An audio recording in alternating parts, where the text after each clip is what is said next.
India is the world's third largest energy consumer. They import nearly 90% of their crude oil, and that habit costs them roughly $150 billion every single year. That is almost double their national defense budget, going straight out the door. Look at this gas station sign from the 1970s. Global supply crunches have threatened economies for decades. For India today, every time a geopolitical conflict spikes the price of oil, their import bill shoots up. Inflation hits the average household, and the rupee weakens. To escape this cycle, you look to nuclear power. And the math is direct. A single 10-gram uranium pellet, about the size of your fingertip, can produce the exact same amount of energy as a massive 1-ton block of coal. Plus, it runs 24 hours a day, regardless of the weather. But here is the geographic reality shown on this chart. While countries like Australia and Kazakhstan sit on millions of tons of domestic uranium reserves, India's stockpile is drastically smaller. They hold a fraction of the raw material they actually need to power their grid. Without domestic uranium, simply building standard nuclear reactors wouldn't solve India's problem. It would only swap their reliance on foreign oil for a brand new reliance on foreign uranium. In May 1974, Prime Minister Indira Gandhi authorized a move that shifted India's standing. India detonated its first nuclear device, codenamed Smiling Buddha. The international community retaliated immediately. Major powers formed the Nuclear Suppliers Group, a coalition built specifically to cut India off from the global nuclear ecosystem. The sanctions were absolute.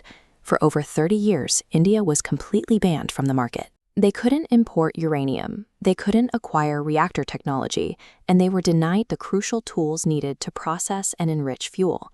Facing a total blockade, the architect of India's nuclear program, Dr. Homi Bhabha, realized they had to build a solution entirely in-house.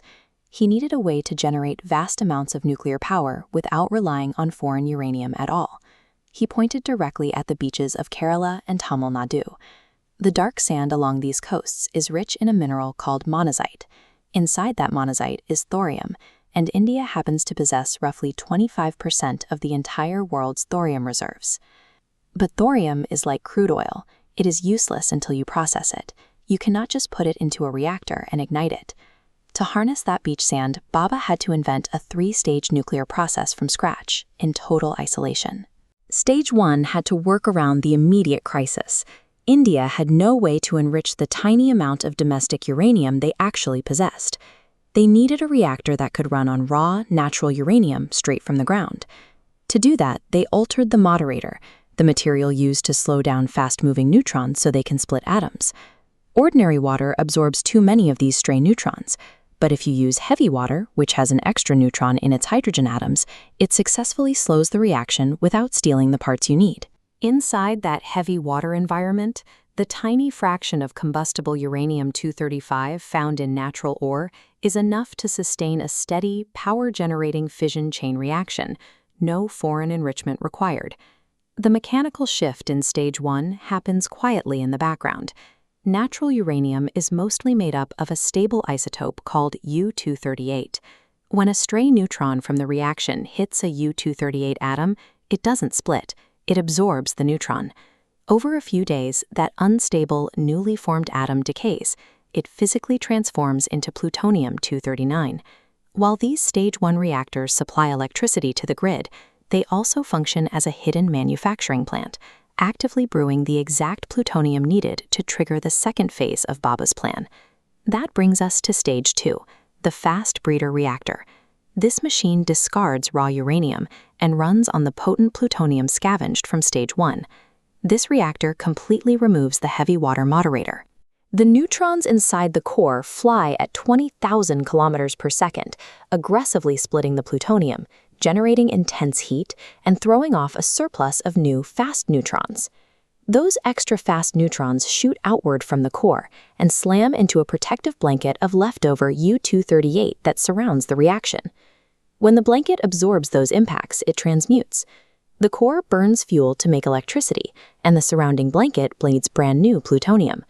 The reactor manufactures fuel faster than it consumes it. Once India breeds a large enough fleet of these plutonium reactors, the final step begins. The U-238 blanket is pulled out, and it is replaced with a blanket of raw thorium harvested from the Indian coast. The reactor bombards that thorium blanket with neutrons. The thorium absorbs them, decays, and transforms into uranium-233, a fuel that can finally be burned for immense power. The waste from the first stage creates the fuel for the second stage, which then makes the beach sand viable for stage 3. It is a cycle capable of powering the nation for centuries. For decades, this was theoretical physics.